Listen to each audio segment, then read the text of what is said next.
Welcome to today's episode. Today I am talking to Jackie Coban. Jackie is an Enneagram and Life coach in the New Jersey, New York City area, and she works with individuals and companies to create sustainability and reach goals through self-awareness and emotional intelligence. Hi, Jackie. Thank you for being here. Thank you for having me. I'm My so excited. pleasure. And let me know how it went with your introduction. Is there anything you would like to add? I'm 5'1". Don't think that matters, but no, everything was perfect. Thank you. Well, I'm 5'2", so we're pretty close in height. Yeah. So, well, before we jump in, I always love to start my interviews with one question, and that is, how do you start your day? Oh, okay. So I was actually talking to my sister about this because I was like, should I tell the truth? Yes. But I make a cup of coffee in a very big mug, and I'm very particular about it. But I don't have children, so the only person I have to worry about is myself. So I make my big cup of coffee, and whatever happens, happens. But I sit on the toilet for 30 minutes. Cool. Just to sit there. I don't know Yeah. why. And I sit there and I drink my coffee on the toilet like it's a chair. Yeah. Cool. That's what I do. I love it. I love that you were honest about it. I love it. It's awesome. And Yeah, that's really you're like mindfully having your cup of coffee, which I really, really like. I think that's really cool. yeah, thanks. And what compelled you to become a coach and specialize in like Enneagram? And I'd love you to share what that is too for people who don't know. Yeah, so the Enneagram is a personality typing system, but basically it breaks people down into 9 main types. You can vary, but based on your core fears, desires, and motivations. Because out of those things, rather than character, that's kind of where your character comes from, the things that you're afraid of, the things that you desire or you're motivated by. And that really leads your actions. And so I know I've always wanted to help people my whole life. As I was a kid, my mom always said she knew she was raising a philanthropist and didn't know what to do about it. But Yeah. I wanted to be a coach. And so I did something that's not very nice. And I scheduled like a fake call with a coach pretending to be like a prospective like client. And because I just wanted to see how she did it. And Yeah. so she talked to me for maybe 10-15 minutes tops, just asked me like where I went to school and what I studied, like surface level information, like you would talk to someone at a coffee shop. And then she said, she abruptly ended the conversation by saying, I have this program and it's 3 months, it's $10,000, and we speak bi-weekly. And I didn't say anything. And she said, I think it could really help you. And I, told her I would think about it, never called her back. But and perhaps she's worth that much. That's totally fine. Some people are, more credit to you. But I had this moment where I was like, how does she know it's really going to help me? She doesn't know me. Mm. And I had this moment where I was like, wow, if I actually am in this business to help people be the best version of themselves, I have to know the best and worst versions of them first. And that's why I don't actually have specialized plans for my one-on-one clients until I meet them, until I get to know them and their Enneagram type, until I can really pin down who they are and what they specifically are trying to do. And so that's why I put the Enneagram in coaching. I love that. I really love that because I mean the style of coaching I do is very much in the moment kind of based. So it's ontological coaching, which Mhm. is like your way of being. So you look at your language, emotions in your body and the integration of them. And it's really dependent on like where you are at that current time. It's not like a big plan from the get-go when you've met someone. So I can have like a kind of base framework that I can put up there, but very often it's just going to go where the conversation goes on that day as that person's moods, what arises for them is what's going to lead the conversation. Um, Yeah. and so I really, really resonate with your approach because I really feel that it's not a one size fits all. And Yeah, Yeah. you've got to get to know your clients and stuff. So that really Yeah, makes a look, lot of sense to me. humans are so complex. Humans are like layers and layers and layers and layers on top of a childhood wound, and then layers and layers and layers. And so, really, like, I think that you would be doing not only the client, but yourself a disservice, expending all of this useless energy into trying to fit your client into a specific mold, when really it actually takes less effort to get to know somebody and use your natural abilities to help them. It takes less Mm. effort, like takes less time. Yeah, totally. I totally agree. Um, and so what would you say is your mission? My mission simply is I help people give language to their fears, desires, and motivations to help them live a sustainable life. When they can put language to it, and that's really what self awareness is. Like, if you can put language to those things, you figure out a whole different side to who you actually are, because communication, it's not just verbal. Communication is your heart to your head as well. Mm, yeah, definitely. Um, and so what is self-awareness? I know that's a So big part of your I, stuff. yeah, absolutely. So in a nutshell, it's the knowledge of yourself, but not just where you come from. Self-awareness is your feelings, your desires, your motivations, your characteristics, your blind spots, your hot spots, everything that makes you you, not just who, but what and why at any given moment. So someone who's self-aware, when someone asks them, who are you? They can answer, but in a moment of ballistic or rage and someone says, what are you feeling? They can actually answer honestly and in depth. That's what self-awareness is. Mm. And what was the catalyst for your self-awareness journey?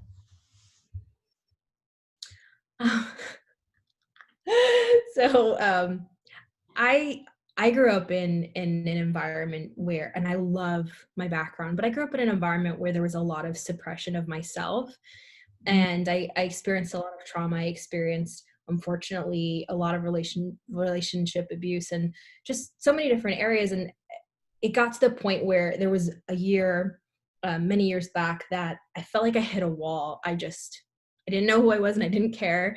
And I felt like there was this mirror in front of my face. And I didn't know what self awareness was. I didn't understand. I didn't think that was a thing. And I just woke up one morning and literally just this realization. I don't know where it came from, but I was just like, if someone asked me who I was, I wouldn't know. And if somebody asked me what I liked, I wouldn't know. And if someone asked me what ticked me off, I wouldn't know. And it just was this whole snowball. And I felt like I said, there was this mirror in front of my face. And I was like, if I don't deal with her, I'm going to keep sabotaging everything in front of me. Like, I have to deal with the person here. And that's kind of where it started for me. And it's still going. It's going to be going until the day I die. But Mm. that was the starting point, was just realizing, like, I, oh my gosh, I can't be happy with who I am because I don't know who I am. I don't know how I'm feeling. I don't know who and what and why I am. So, Yeah, I was the same actually. I felt like I didn't know who I was until I was um like 30 or something. So it was mhm. it was I was living so much for other people, and that for what I thought I should be doing rather than who I was. So I had no sense of identity and no sense of what my values or beliefs about the world were. I was just like this kind of empty shell, really.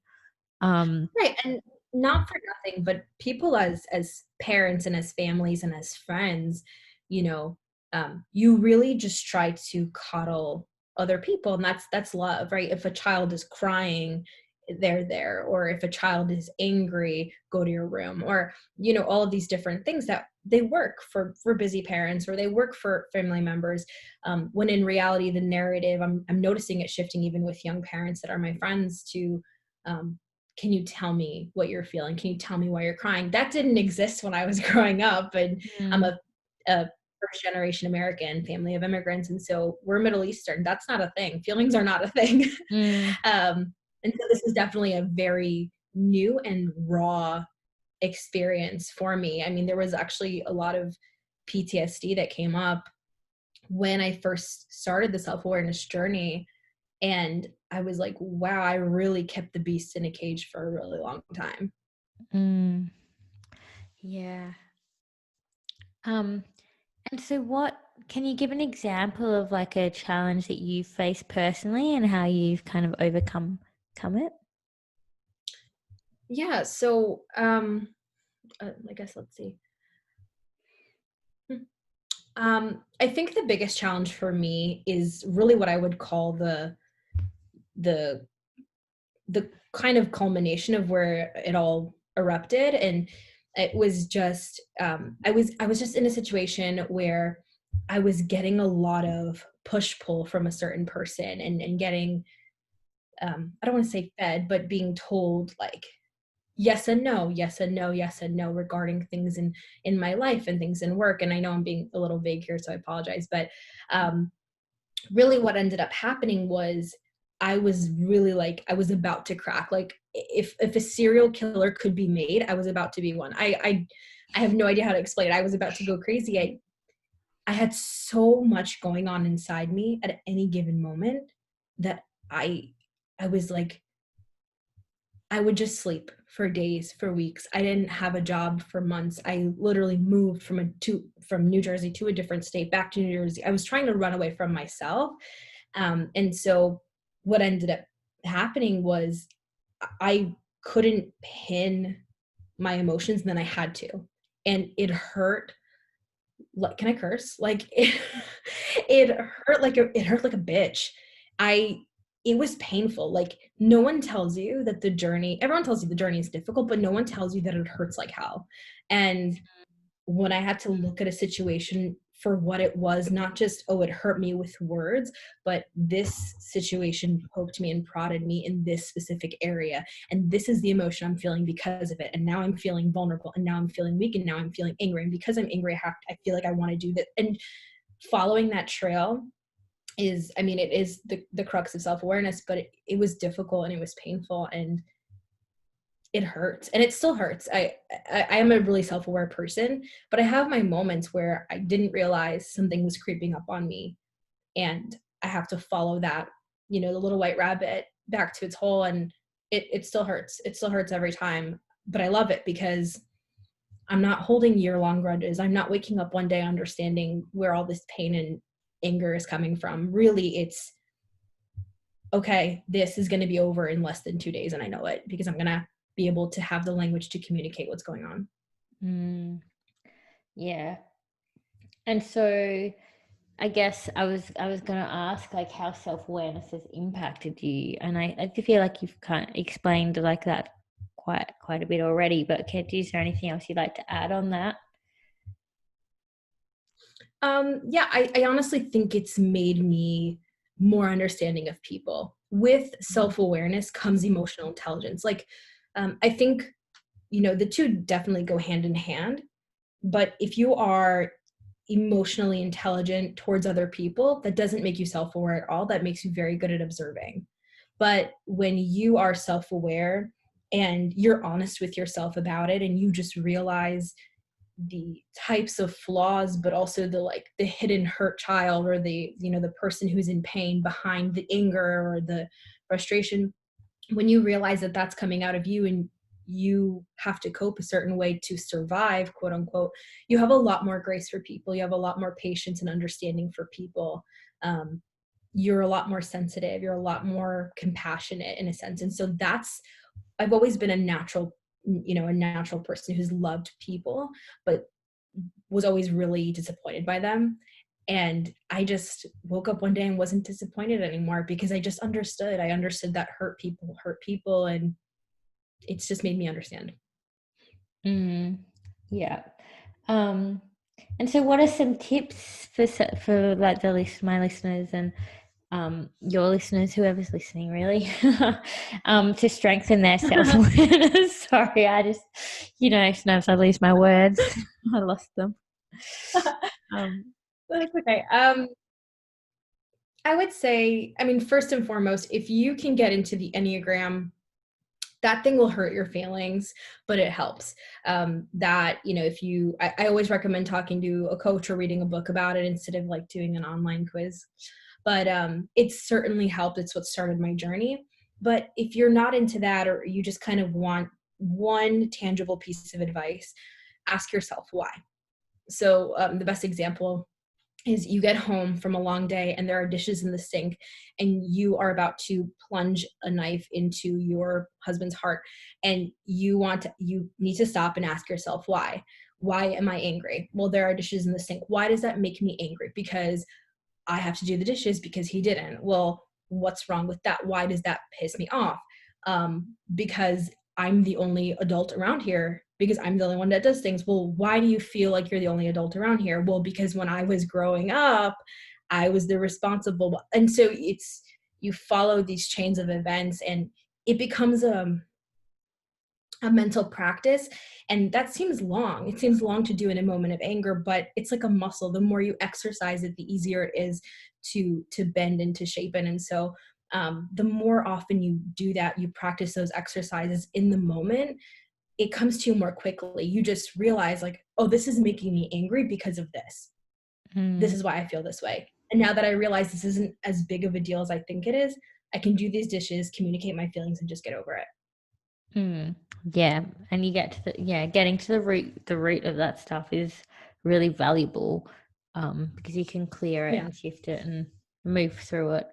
Um, Yeah, I really like that as an exercise as well, because I think it's something that anyone can start practicing and start integrating like right now for anything. And I Yeah. mean, gosh, I know I still like often have things like that that come up, Oh, yeah, me too. like Me too. all the time.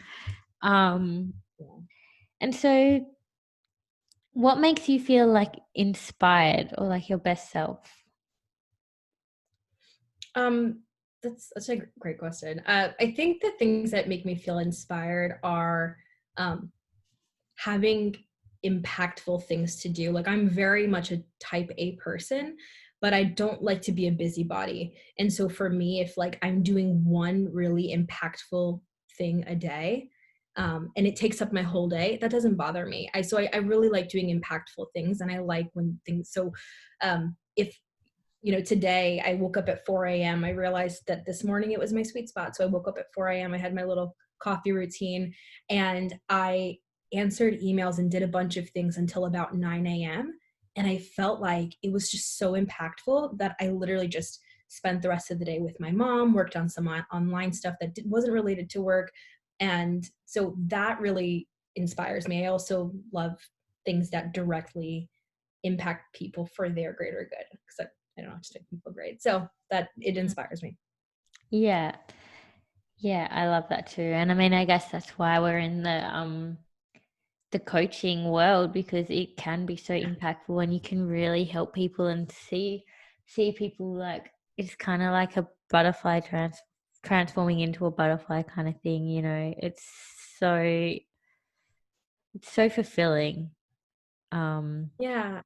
I actually, so funny story. So the first client I ever booked, um, she is just one of the greatest people I know, but I was telling her a story about one of my neighbors who, long story short, but one of my neighbors who prematurely gave birth at like 6 months in our apartment building, and how I called the cops, and I didn't realize what was happening, and they were able to like save the baby, and baby's all good. And today I helped them bring in their crib so they can bring baby home, and all this stuff. And you know, she responded to me and was like, you saved them, you saved him. She's like, you save people, you save people from themselves. And I was like, I'm gonna cry. It ah, was just this sweet moment that I was like, I don't, money's great, and I have goals. I want to own a Tesla. Like I have all of these goals, but if all I do is impact one person, that one person that I impacted for the rest of my life, I'm good and I've done it. That is why I do this. I'm not trying to, you know, be a 7-figure gajillionaire. That's not the goal. The goal is to help people. That's beautiful. And what are you curious about right now? To be honest, I'm really curious about whether or not celery juice actually heals diseases. That is what I'm Right. curious about. Do you do celery juice? Do you have it? I do. I've done it. I don't know why I'm just not consistent. I hate cleaning my juicer. I think that's why. It's But time. I'll do it for 3 days and then I'm like, no more. Yeah, we did it. We had a phase where we were really doing it every day, and it was getting. I mean, it wasn't really in comparison to other things. It wasn't expensive, but it felt like it was getting expensive. And then our juicer it was a fairly cheap one, and it kind of just started making this weird sound. It was so loud, you could probably hear it outside. It was so loud. Crapped out on you. Yeah, so we stopped, and so I haven't done it for ages, but I was doing it every day, and I was feeling good. Like I felt like I loved starting my day with it, but I might have to get it. I'll have to get a new juicer, I think, before I can do it again. Yeah. Yeah, interesting thing to be curious about. Have you found, do you feel good having it when you do it? I do. I eat a mostly plant-based diet, and gluten-free as well. And so I was just super curious because I mean, I've seen people like reverse certain disease with, by eating plant-based or by cutting other things out. But the celery juice, I don't want to call it a fad, but fad for lack of a better word. Mm. It's gone viral and people are like, no, I don't have cancer anymore. I'm like, what? So Yeah. I've been very curious, and I'm a chronic researcher, so I don't like to jump into anything unless I know that it's not going to. I don't need to know that it's going to be successful. I just need to know that if it fails, it's not going to cost me a great deal, and then I'll Mm. do it. So Yeah, right. Well, it seems like a great thing. I really like his books as well. I haven't really yeah. followed through with any of the, the other lifestyle habits. But they're good books. Yeah, I mean there's so much to them, and as someone with like Hashimoto's and vitiligo and all that stuff, like the protocols that are in place are so strict that it can feel overwhelming. And I just don't prioritize it as much as I could, I suppose. But yeah. And what's your favorite book and why? Oh, I love the Giver and the whole series. It's a book that I don't know if you've heard of it, but I haven't heard. in the States that okay, in the States we have to read it in high school and sometimes in middle school. But it's about there's a whole series on it, but it's about this utopian society that sees in black and white, has one temperature, and everything is very strict and by the book, and they don't realize that it's that way. And there's one man in the community who's the giver, and he has all of the memories from the past, so he knows what feelings are like, what tastes are like, what colors are like, and he chooses one person every generation to pass it down to, and that person makes a sacrifice to he's a child, he's a teenager, and he makes a sacrifice to leave the community so that people can get their sense of wonder back. And it's a book I've been reading almost every year since I was a kid. Not a kid, like in middle school, but as an adult, like you can really enjoy it. It is so beautiful. I cry every time. Oh, it sounds lovely. Who's that by? Who's the author? Lois Lowry. Oh, Yeah. okay. I've heard of her. Yeah, I will put that in the show notes, for sure. And so, room, desk, or car, which would you clean first? Okay, I told my sister that and she was like, this person clearly doesn't know you at all. Because car would like not be on that list at all. No, My neither. room is fairly organized. My desk is a mess, but that's just because I have a lot of stuff that I need on my desk. My car, no hope. No hope. Yeah, yeah. My house, to be honest, feels a bit like that at times with kids, but well, with a 4-year-old, the baby's not so messy. Um, 4-year-old, and my car, yeah, doesn't have a hope. But what profession other than your own would you love to attempt? So I actually have dreams of being an FBI agent. Oh Um, yeah, I used to want for that one too. yeah. So that's it's definitely a goal of mine to do. I actually just downloaded the app so you can test your physical aptitude to take the FBI exam, because you have to take it before you take the test, after the interview, and then in the training academy. And so they test you for it. But it's definitely a goal of mine. I just was like, wow, like if I can coach so I can protect and help and bring to wholeness other people, like why can't I do that for my government? That would be cool. So Yeah, it's that's just something I awesome. would love to explore. Yeah. Cool. I really like that. So, and that's actually something that you're still considering, which is cool.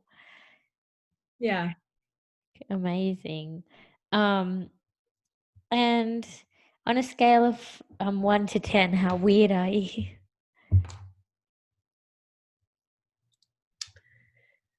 Man. Such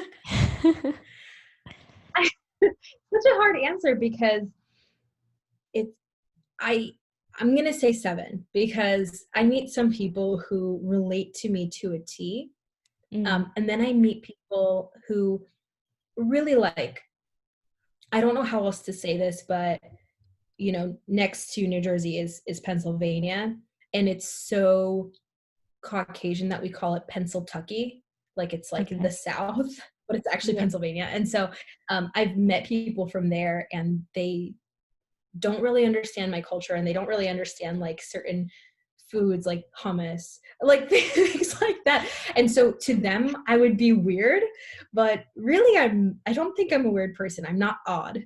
So, I mean, Yeah. maybe 7, It's but all it is all perspective, really. I don't know. I just seem to throw that question in there because it's interesting, but yeah, it's such a perspective thing, like your context and frame of reference. Just yeah, I yeah. think I would be the same in some ways. I've had many people. Well, actually, so I have a lot of, growing up here, I have a lot of friends who are American, but are not like first generation American. They're like seventh generation American, or like their families are from here. And they end up loving the culture that I help to like enlighten them to. And so that's always great. But at first it's like, that's weird. That's weird. Like, no, it's not. Just Mm, try it. yeah. Um, and in terms of your like journey is like your career and stuff, what do you wish you'd known when you started out? Hmm. I wish I had known that support doesn't always look the way you think it does. And the people who support you in the beginning may not always support you along the way. Mm, That doesn't mean they bash you or tell you it's a bad idea. They just become indifferent. It's just something that happens. I wish I had known that. I think recently I'm coming out of a season where that disappointment was really overwhelming. I'm a new business mm, owner, and so um, I was like, wow, I have friends who literally have supplied me with what I need for my business, laptop, phone, different things like that, like wow. investors. And then I have friends who are just very indifferent, and they just kind of want to know what I'm doing because they want to know the next move. And so it's like, okay, I have to battle that disappointment by just realizing that people are people and it's going to happen. And I wish I'd known that sooner. Yeah, that's so true. I really experienced that too. There are just some people, and like it's not necessarily in a bad way, but some people just don't get it, and they just don't like they're on their path and doing their Yeah. thing. And I've definitely like got people that I'm not really friends with anymore. It's totally changed because my career's opened up a whole like bag of worms of different things that I'm interested in now that I wasn't Yeah. before. So there's that.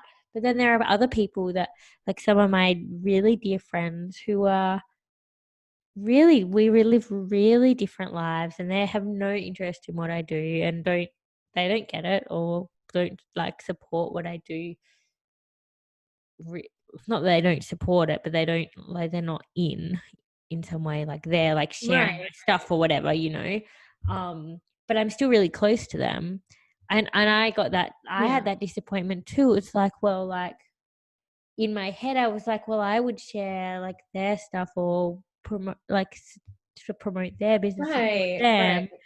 them. And it took me a really long time to reconcile that in myself and realize that it doesn't mean that you can't still be close friends with someone, or can't, like, like, it's to me it comes back to, I was going to say free will, but it's like everyone has to trust themselves and lean into what they love and Yeah. share what they love, which, and yeah, I'm a big advocate for like supporting your friends, and I often, and people that you're close to too, but it doesn't have to be a given, I guess.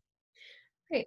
And I think that support doesn't look always the way we think it does. Like I had this conversation with my boyfriend recently where I was like, I feel like if someone asked you what I did for work, you would have no idea how to answer. Mm, And he didn't disagree, but I thought about it and I was like, wait a second. When I have a new idea, when I wanted to start a podcast, when I wanted to start a business, for the love of God, he was the first person I called, and he was like, go for it. mm, And I was like, okay, so the first person I'm talking to about my big dreams is pushing me, forcing me to follow my dreams. That's support. mm, So maybe he doesn't share stuff on Instagram, but he's still supporting me in the way that he can do best. And so, like, really just wrapping my mind around um, likes are not support, shares are not support. They're part of support, but really support is who is behind you, empowering you to be your best. Because when you are at your best work comes out, and whoever it needs to fall upon, it will. So that's exactly. really what you're supposed to do. Yeah. Totally. And I mean, having someone that believes in you, like that, telling you to go for it, that is huge. I mean, that's an incredible partner to have. And my partner is That's very great. similar. So yeah, That's it's good. really amazing. Awesome. Um, and so what would you say to that, like, fresh, like, starting out version of Jackie? Oh man.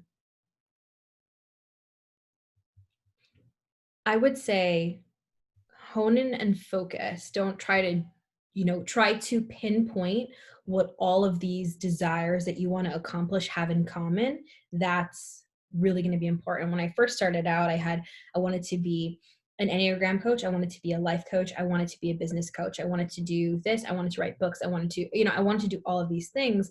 And I had to kind of shrink them down and realize they all came from one place, to help others to become self-aware. And that's really where I would tell her to calm the hell down and to pick one thing and really focus heavily on that. But then to go at it full speed. And I would also tell her that great people do things before they're ready. And you're never actually ready, so just do it. I always tell people about my little red binder. I had this binder that it was just getting fuller and fuller. I would just print out a little bit every day at my job, how to start a business, how to do this, how to do a website, like all of these things, and they were just in my binder. And I just didn't execute it because I was so scared. I got let go from my job in a finance company. There was a day that like 30 people got let go. I didn't pay much attention to it. That was a Friday. By Monday, I had a new job, which I got let go from in 2 months. And I got fired back to back twice. And, my boyfriend was like, it's go time. Like, it's go time. I was like, Yeah. no. But I would tell her, great people do things before they're ready to do them. Mm, definitely. Um, and what would you do differently, if anything?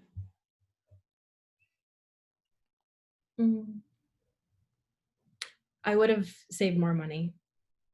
Mm. Yeah. I would have saved more money to begin with, like on a personal front. I moved out of my parents' house at 21 or 22, Mhm. and I'm 26 now. So I wish I would have saved more money. Then again, I wish I would have known I was going to start a business then. But if I had saved more money, I think I could have focused on just my business instead of like business and part-time jobs or business and side hustle. And sometimes you got to do that, but I wish I would have saved more so I could just focus on my business. Mm. That's a really useful, I think, because um I don't know. I feel like I would prefer, like, I find a lot of people in the coaching really encourage people to get into debt and stuff for their businesses, and I really think if you can avoid that and like save and back yourself, yeah, I'm not into that at all, Mm-mm. like, because I just really believe you save for it and you set yourself up for success, you know? Um, I mean, what you start out with really, or your position, and I'm not talking about financially, I'm talking about your heart position, it determines how you're going to go. And so realistically, if you're starting out in debt, the first thing you're wondering is when you're going to make your first million, because you're trying to make it back, fix your credit, never have to worry about money again. But if you are saved and you're comfortable and you're able to kind of take it one day at a time, yeah, you want to make money, but you're not focused on that as a problem to be solved, and you can just live in the abundance that you have as it comes to you. So I just mm, feel like the way you start out is so detrimental. And I really feel like if you're going to have like a shitty attitude about it, like give it a month, just give it a month. Like, mm. And you serve so much more deeply from your heart space, in like from a place of just adding value because you want to help people rather than I've got to get this many clients right now and like make the money so that I can um clear the debt or whatever it is. So yeah, I mhm. totally agree. And you can tell, I think it can really come through, like, I'm a big believer in energy and stuff, and I think you can really feel that when um Mhm. someone's just trying to make money versus actually trying to really support Sure, deeply and absolutely. help. And if you could remove all like obstacles and barriers and constraints, what project would you love to work on and be known for? Ooh.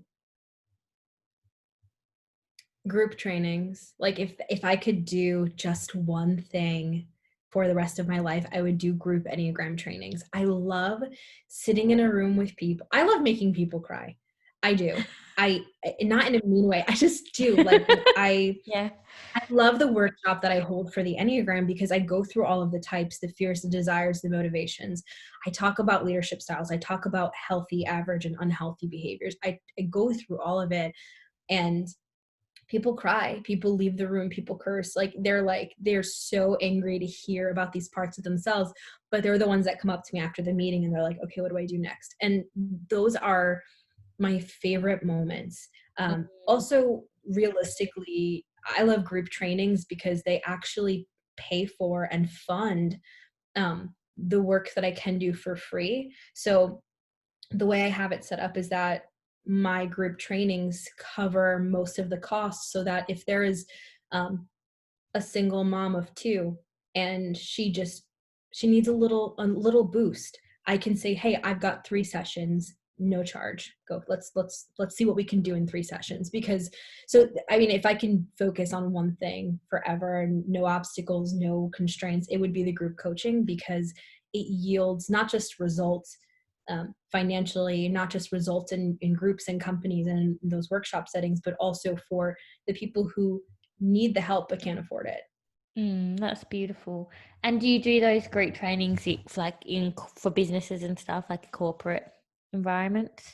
Yes. So mainly startups, which are great because they're heavily like Generation Z, millennial, and they are really into, okay, let's bring self-awareness into the workplace. It's Mm, very very 2020. So Yeah. a lot of millennial work and startups, but um, a lot of like women's groups or church ministries or like any group where people who trust each other gather.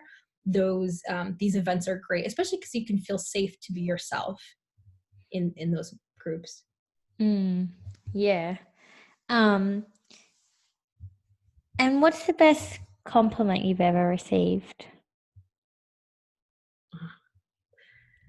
Oh my God. Okay, so there is a, a friend of mine, and I had been meeting with her a little bit before I was a coach, actually, so years before I was a coach, and just comforting her through some things that she was going through, and she just was like, "Oh, like you feel like home," and I just it hurt in a good way, and I couldn't stop thinking about it. But I was talking to her, 2 weeks later, and some random person, not random, but random to the conversation, a friend of mine, he just jumped in and he was like, "You feel like home," and she and I just looked at each other like, Wow. "What?" But yeah, my Enneagram type, I'm a type 2. They call it the helper or the advocate or the befriender. Um, they say like if a home was a person, it would be an Enneagram too. And so that makes sense. But that was the greatest compliment I ever received, because I knew it was genuine. I wouldn't say I believed it immediately, but it was genuine. And I just was like, wow, like I feel like a safe place for people. Like that's the greatest compliment I could ever receive. That's lovely. That hits you in the heart. Like when you said that, I was like, oh, I feel that. That's a great one.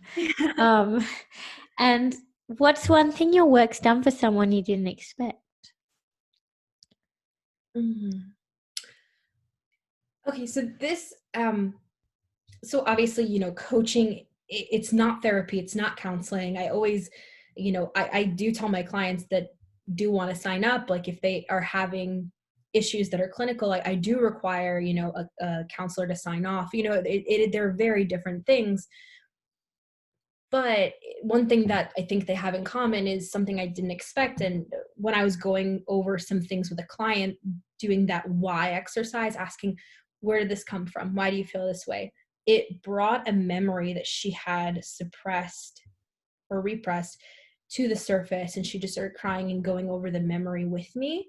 So it was like, I didn't expect that. I didn't expect someone to have a memory that they just didn't realize existed for 25 years come to the surface due to asking the right questions. That I thought like, oh, that's a counseling thing. That's you know, um, the eye desensit, the EDMR or something, where you desensitize your eyes and you unlock memories or something like that. It's like a clinical thing. And I was like, oh, that's for the doctors. And, I just didn't think that would happen. And it was an honor to be part of that and to know that, okay, I am asking the right questions for this person.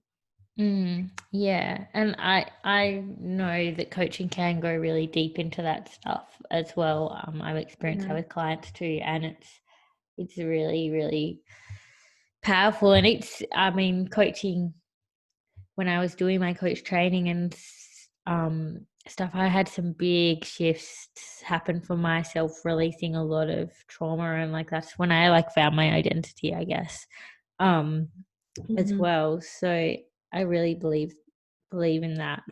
Um, so what does elevating your life and soul mean to you? I think, for me, I really believe that elevating your life and soul is being committed to being the best version of you, not a different version of you, not the best version of someone else, but elevating yourself, elevating your soul, like being the best version of the person that you were always made to be, being the best Mm. version of the person that you are now. I think that, that obviously speaks for itself, but not really desiring to be a new person or a different person, but to just be the best you. Um, I really think that that's what it means to me.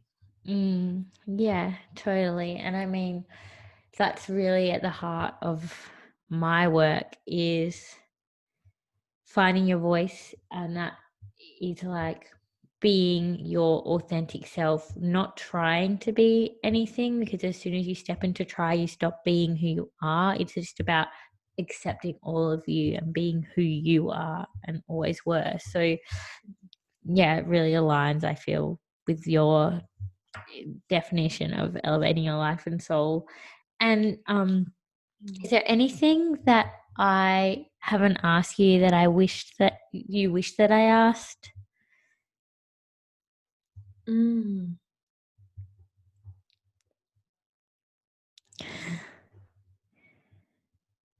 Honestly, no. Like, I think you hit it on the head.